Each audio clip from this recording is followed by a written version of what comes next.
United fans, welcome back to the channel. दोस्तों, Tottenham के against हमारा गेम है, अवे गेम है और बहुत इंपॉर्टेंट गेम है दोनों टीम्स के लिए। प्रीव्यू करेंगे इस गेम को इस वीडियो में। भाई लाइनअप देखेंगे यूनाइटेड का, क्या खिला सकता है रूबेन एमरिम इस गेम में, क्या क्या बोला है उसने अपनी प्रेस कॉन्फ्रेंस में, कुछ इंपॉर्टेंट बातें हम डिस्कस करेंगे और भाई कुछ फैक्ट्स डिस्कस करेंगे इन दोनों टीम्स के साथ साथ, और प्रेडिक्शन दूंगा मैं अपनी इस गेम को लेके। साथ ही साथ भाई मुझे एक बात बताना, ब्राइटन से हारी है 3-0 चेल्सी, और ये फ्रीडम फाइटर कहाँ है भाई? फ्रीडम फाइटर बहुत फ्रीडम कर रहा था, कहाँ गया है लौंडा, कहाँ है, क्यों नहीं दिखाई देता?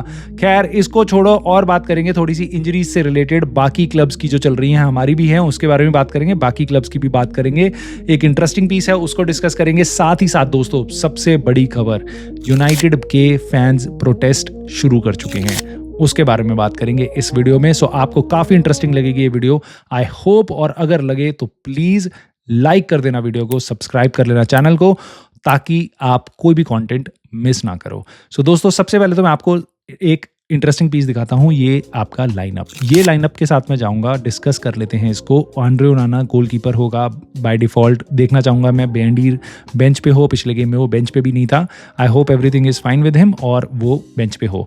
साथ ही साथ मैं एक्सपीरियंस के साथ गया हूँ सेंटर बैक्स में। सो डीलेट, मैग्वायर और मेजरॉय और डीलेट अपनी पोजिशन स्वैप कर सकते हैं, राइट लेफ्ट जा सकते हैं, बट मोटा मोटा यही होगा मेरे हिसाब से। लेनी और हो सकता है यहाँ पे खेल ले, बट मैं अपने हिसाब से यहाँ पे अपने एक्सपीरियंस के साथ जाऊंगा। डोरगू को मैं लेफ्ट पे रखूंगा और डोरगू को मुझे और कहीं नहीं खिलाना। Striker, right wing back, goalkeeper, मेरे को कहीं नहीं खिलाना, डोरगू लेफ्ट पे ही खिलाओ, मेरी तो ये मानना है भाई। उसको देखते हैं क्या करता है रूबेन एमरिम, ताकि हमें और पता चले। काफ़ी सारे लोगों ने काफ़ी सारे कमेंट्स किए थे इन हमारी वीडियोस पे, जिसमें लोग कह रहे थे इस ABC रीजन के कारण डोरगू को राइट पे रखा था। मैंने एक वीडियो भी बनाई थी जिसमें मैंने बताया था क्यों ऐसा कर रहा है रूबेन एमरिम, बट मैं लिटरली नहीं चाहता ऐसा और हो। मैं चाहूँगा कि अगर एक लेफ्ट बैक हमारे को एक प्रॉपर लेफ्ट बैक खेलना चाहिए, और then we'll see how the team progresses. Amad Diallo को मैंने राइट विंग बैक पे रखा है, क्योंकि Amad Diallo is a attacking player, काफ़ी अच्छा खेलता वो इस पोजीशन में, और अगर हम उसको इस पोजीशन में खिलाते हैं राइट विंग बैक की, तो हम ज़्यादा ऑफेंसिव माइंडेड प्लेयर्स अपने स्टार्टिंग लाइनअप में इंक्लूड कर सकते हैं। अगर हम यहाँ पे डेलो या मेजरॉय को खिला लेंगे, एक और हम डिफेंसिव माइंडेड प्लेयर टीम में ऐड कर रहे हैं, और इस टीम में जहाँ पे गोल क्रिएट ही नहीं कर पा रहे हम, मारना तो छोड़ो, उसमें मेरे को ज़्यादा से ज़्यादा अटैकिंग माइंडेड प्लेयर्स चाहिए। मिडफील्ड को संभालने के लिए कोबी मेनू और मैनुअल उगाटे, ये दोनों कॉम्बिनेशन मेरे को देखना है। I would rather see Bruno Fernandes playing up top. उसके साथ साथ गर्नाचो और Rasmus Hojlund pick themselves up. Garnacho क्योंकि बहुत ही अमेजिंग खेला था पिछले गेम में, FA कप में जब आया था उसने गेम टर्न किया था। साथ ही साथ रास्मस हॉयलैंड आंख बंद करके भाई रूबेन एमरिम को इस सिस्टम को सूट करता हुआ एक वही प्लेयर है, एक वही स्ट्राइकर है जो रन इन बिहाइंड कर सकता है, उनके डिफेंडर्स के, उनकी टीम को स्ट्रेच कर सकता है, कि वही प्लेयर है। क्योंकि दूसरा स्ट्राइकर जो है हमारे पास, वो उसका नेचुरल गेम वैसा नहीं है, वो डीप आता है बॉल को लेने, विच डज नॉट हेल्प कि कोई हम रन्स बनाएं। उस पोजीशन में ज़र्गजी हमें ज़्यादा सपोर्ट नहीं करता। अगर ब्रूनो फर्नांडिस मिडफील्ड में ड्रॉप करता है तो मैं बिल्कुल नहीं देखना चाहूंगा मेनू को नंबर 10 रोल पे, rather I would rather see Zirkzee over there. So Zirkzee, Garnacho, Hojlund, ये तीनों अप टॉप हो, in case Bruno Fernandes Ugarte के साथ मिडफील्ड में आता है। सो दोस्तों ये था लाइनअप। अब एक इंटरेस्टिंग बात, रूबेन एमरिम ने बहुत सारी इंटरेस्टिंग बातें बोली हैं अपनी प्रेस कॉन्फ्रेंस में। देखो बाकी काफ़ी दुनिया तो हल्ला मचाएगी, देखो रूबेन एमरिम ने बोल दिया वी आर बिगर क्लब, स्पर्स को बर्न कर दिया, ये वो फलाना ढिमकाना। उससे पूछा कि भाई तेरी और आंज पोस्टेकोग्लू की दोनों की हालत ख़राब है, तो कह रहा है कि भाई देखो दोनों की हालत ख़राब है, मैं मान रहा हूँ, बट हम बड़े क्लब हैं, हमारे पे ज़्यादा एक्सपेक्टेशन है। ये बन जाएगा मसाला, मेरे को नहीं देखना मसाला, मुझे एक्चुअल इस टीम पे जो इम्पैक्ट आ रहा है ना, वो बातें उसकी सुननी है और वो आपके सामने लानी है। इंजरीज पे उसने बोला कि भाई देखो इंजरीज कोई आई हैं नहीं, कोई प्लेयर हमारा इंजरी से वापस नहीं आया। इनफैक्ट 2 प्लेयर्स इंजर्ड हो गए हैं, और कौन से हुए हैं मुझे नहीं पता, and that really gives me anxiety. एक प्लेयर उसका वो कह रहा है कि सिक है, तो हमें पता नहीं वो टीम गेम तक ठीक होगा नहीं होगा। So this really gives me anxiety. कौन सा प्लेयर है भाई? वो रास्मस हॉयलैंड है, मेनू है, उगाटे है, गर्नाचो है, कौन है भाई? वो लेनी और है, I don't know, I am really worried. क्या वो आंद्रे ओनाना है? I don't know. सो मेरे को सही में बहुत फ्रस्ट्रेशन हो रही है ये सुन के कि और प्लेयर इंजर्ड ही हुए हैं हमारे, वापस कोई नहीं आ रहा। ल्यूक शॉ के बारे में मैंने आपको बताया था, वापस नहीं आ रहा। वो जो भी यूनाइटेड ने न्यूज़ निकाली थी साली फेक थी, वो गया 3-4 हफ्ते के लिए, तो खैर राइट ऑफ है मेरे लिए वो, उसके बारे में मैं और बात नहीं करूँगा। ये भी बोला, रूबेन एमरिम से पूछा गया कि भाई यंगस्टर्स को तुम टीम में लाते हो, वो प्लेयर्स कैसे यहाँ पे परफॉर्म नहीं करते हैं, क्योंकि वो बाहर जाते तो कर लेते। For example Scott McTominay, Antony ने तीसरे गेम में एक और गोल मार दिया है, उसके बारे में। सो इन एग्जाम्पल्स के साथ वो कह रहे थे बाकी हमारी टीम में क्यों नहीं कर पाते प्लेयर परफॉर्म, बाहर जाके क्यों करते हैं। तो उसने कहा देखो हर टीम में एक कोर होना चाहिए, बेस होना चाहिए टीम का, विच आई टोटली एग्री विद। एक कोर होना चाहिए टीम का, उसमें तुम प्लेयर्स, नए प्लेयर लाओ बाहर की लीग से या इनएक्सपीरियंस प्लेयर लाओ, यंगस्टर्स लाओ, तो वो टीम के साथ साथ चल सकते हैं। हमारी टीम में क्या है, एक्चुअल में क्या होता है भाई, हमारी टीम में तो एकदम फटी पड़ी हालत है, सारे अपने अपना ही गेम खेल रहे हैं, सारे यंगस्टर हैं, किसी को कुछ नहीं पता, कोई सर उठा के एक दूसरे को नहीं देख सकता क्योंकि सब क्लूलेस की तरह खेल रहे हैं। सो लिटरली रूबेन एमरिम ने बिल्कुल सही बात बोली है। बट अगेन उससे अब फिर बात पूछी गई इसको एड्रेस कैसे करोगे आप, तो आपके दिमाग में आएगा भाई ट्रांसफर वगैरह होंगे तो कुछ मजा आएगा, कोई एक्सपीरियंस प्लेयर हमें चाहिए। उससे पूछा गया कि भाई ट्रांसफर का क्या सीन है, तुम्हें नहीं लगता तुम्हें ट्रांसफर्स की जरूरत है? तो कह रहा है कि भाई तुम्हारे को ज्यादा पता है। वो अपना रोना रो दिया रूबेन एमरिम ने कि we need to sell to bye.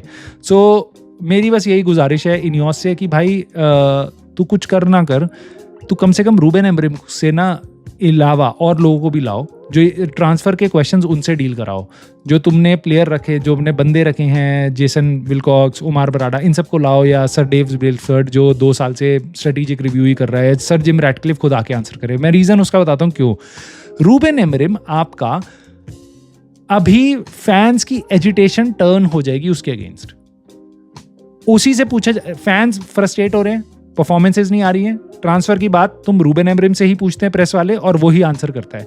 Ultimately fans उसके अगेंस्ट हो जाएंगे कि तू भाई क्यों बेफालतू बातें कर रहा है। जैसे टेन हाग के साथ की टीम अच्छा खेल रही, लोग बहुत परेशान हो गए थे फैंस उसके, ठीक है, जो सपोर्ट करते थे वो भी, कि क्यों ऐसी बेफालतू बात बोल रहा है। सिमिलरली ये रोना सुनते सुनते मेरा कान पक गया है। अरे भाई need to sell to buy, and this is for INEOS, not for Ruben Amorim. अगर हमें सेल करना है बाय करने के लिए तो करना, करता क्यों नहीं है? तू भी थक गया है, हम भी थक गए हैं। ये मेरे को बहाने नहीं चाहिए भाई कि ये इसलिए नहीं हो रहा, वो उसलिए नहीं हो रहा, वो पीएसआर है। चेल्सी रंपट, जो भी प्लेयर बाकी टीम्स है सब कर रही हैं, जिनको काम करना वो कर रहे हैं, जिनको नहीं करना साले बहाने मारे जा रहे हैं, ठीक है। उसके अलावा बाकी आप कुछ फैक्ट्स के बारे में बात करते हैं भाई। स्पर्स ने हमें 89 के बाद 35 साल पहले हमें हराया था एक सीजन में 3 बार। इस बार वो इस गेम में अगर वो हम हराते हैं तो एक सीजन में 3 बार हरा देंगे। वो हमारे गेम में, हमारे होम में आए थे, 3-0 जीते थे, EFL कप में 4-3 हराया था। ये तीसरा गेम होगा सीजन का जब वो हमें हरा सकते हैं। प्रीमियर लीग में एक सीजन में 2 बार उन्होंने वापस उसी सीजन में हराया था, बट ऑफ कोर्स इस सीजन में वापस वो ये कर सकते हैं। So this could be really bad for United. But Spurs अपने 7 गेम्स पिछले एक भी नहीं जीती होम में, 5 गेम्स हारी है, 2 ड्रॉ है यहाँ पे। लेकिन दोनों टीम्स में फर्क है। देखो टेबल में देखोगे तो आपको कोई फर्क नहीं दिखाई देगा, दोनों भाई, ठीक है। और मेरे लिए देखो सबसे बड़ी मोटिवेशन ये नहीं है कि मेरे को स्पर्स से ऊपर एंड अप करना है, मेरा वो नहीं है, मेरा परफॉर्मेंस देखनी है। बट स्पर्स ने अपने आप को बेटर किया है इस जनवरी ट्रांसफर विंडो में जाने के बाद। जो भी मैंने आपको भी स्टैट्स बताया उसमें काफी सारे स्टैट्स उससे पहले के थे, जनवरी के थे, दिसंबर के थे। वो जनवरी ट्रांसफर विंडो में गए, उन्होंने प्लेयर्स लाए हैं अपनी टीम में, ऐड किए उन्होंने। हमने अपनी टीम से प्लेयर्स रिमूव किए, 1 प्लेयर लाए हैं, 3-4 प्लेयर गए हैं। सो हम we are weaker than before, they are stronger than before, and that tells me कि they could probably win this game. How would you feel अगर मैथायस टेल, छोड़ दो सारा पैसा और इनियोस की बातें, मैथायस टेल आके, जिसको हम साइन कर सकते थे, वो आके यूनाइटेड के अगेंस्ट गोल मारे, हाउ वुड यू फील? मेरी तो आंतें एकदम सिकुड़ जाएंगी भाई, मेरे को नहीं पता। बट यूनाइटेड को, रूबेन एमरिम को 8 दिन का टाइम मिला है पिछले गेम से लेके अभी तक। सो मुझे बार बार रूबेन एमरिम की वही बात याद आती है, मुझे ट्रेनिंग चाहिए। मुझे नहीं सुनना कौन से प्लेयर इंजर्ड थे, कौन से प्लेयर सिक थे, ट्रेनिंग में क्या हुआ क्या नहीं हुआ। ये मेरे को परफॉर्मेंस दिखनी चाहिए भाई, कल के गेम में दिखनी चाहिए। 8 दिन हो गए, तुमने बहुत सारे ट्रेनिंग सेशन किए होंगे, इससे बड़ा टाइम तुम्हें अभी तक नहीं मिला और शायद मिलेगा भी नहीं। So I am going with a hope कि यूनाइटेड अच्छा खेलेगी, I am going with a hope कि यूनाइटेड 2-1 से जीतेगी। सो ये है मेरी प्रेडिक्शन। कुछ interesting games before we go into the protest, कुछ इंटरेस्टिंग पॉइंट्स दोस्तों, वो ये हैं कि एंडी विंटर ने रिपोर्ट किया है कि हमने न्यू चीफ बिजनेस ऑफिसर रख लिया है, मार्क आर्मस्ट्रॉन्ग को लिया है हमने PSG से। Wow, I don't fucking care. Business executive है, बिजनेस कैसे बढ़ाएगा, जब बढ़ाएगा 2 साल 4 साल बाद फायदा होगा। मुझे आज देखना है क्या है, क्योंकि मेरे सामने मेरे से बहुत अच्छे होते जा रहे हैं बाकी सारे, और एक आध क्लब नहीं, बहुत सारे क्लब्स। सो मुझे नहीं जानना फ्यूचर में क्या होगा, मुझे नहीं जानना उससे रिलेटेड। चेल्सी के बारे में हमने बात करी ली, ब्राइटन से उन्होंने पेल दिया है चेल्सी को। प्रीमियर लीग का बहुत एक्साइटिंग स्टार्ट हो चुका है। कल में सिटी और न्यूकासल का गेम है, वो भी इंटरेस्टिंग होगा, वो भी देखेंगे दोस्तों। साथ ही साथ दोस्तों इंजरीज हैं, कुछ कंसर्निंग है कि देखो जैसे चेल्सी का एक और प्लेयर इंजर्ड हो गया, नोनी मेडुवेके 1-2 महीने के लिए हो गया है। आई थिंक एकांजी मिड वीक में इंजर्ड हो गया था सिटी का, वो भी 2 महीने के लिए गया। आर्सेनल की पूरी टीम काइंड ऑफ ऐसा लग रहा है इंजर्ड ही है, क्योंकि उनका आपका मार्टिनेली इंजर्ड है, साका अभी इंजरी से रिकवर कर रहा है, 2 महीने से बाहर है वो। उसके अलावा आपका जीसस गया पूरे सीज़न के लिए और काई हैवर्ट्स गया सीज़न के लिए।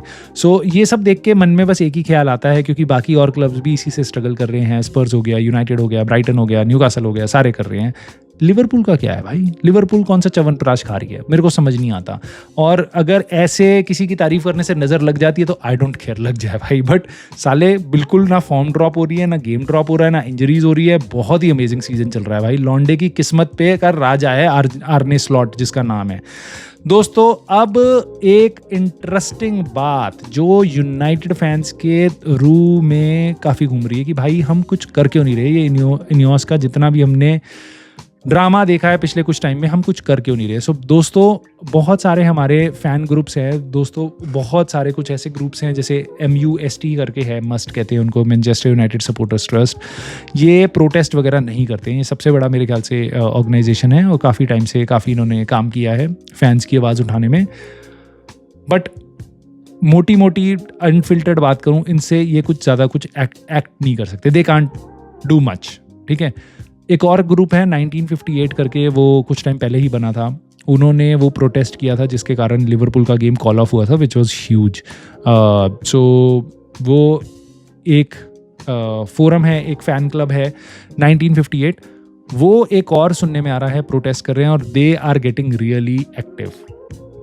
आर्सेनल के अगेंस्ट हम मार्च में खेलेंगे, उससे पहले वो कह रहे हैं हम प्रोटेस्ट वगैरह करेंगे और उन्होंने मूवमेंट स्टार्ट कर दी हैं। So I will keep an eye on it, और मैं आपसे ज़रूर शेयर करूँगा जिस भी तरीके से हमारी छोटी कम्युनिटी अगर उनको सपोर्ट कर पाए तो हम ज़रूर करेंगे। चाहे वो सोशल मीडिया पे प्रेजेंस हो, आवाज़ उठानी हो, या आई डोंट नो कुछ भी हो। और मैं कोशिश करूँगा, मैं बाकी यूनाइटेड फ़ैन चैनल्स से भी जो इंडिया में हैं उनको भी रीच आउट करूँगा अगर मुझे कोई भी ऐसी अपॉर्चुनिटी दिखेगी कि हम कोई इम्पैक्ट ला सकते हैं इसमें, even if it is a slightest of thing.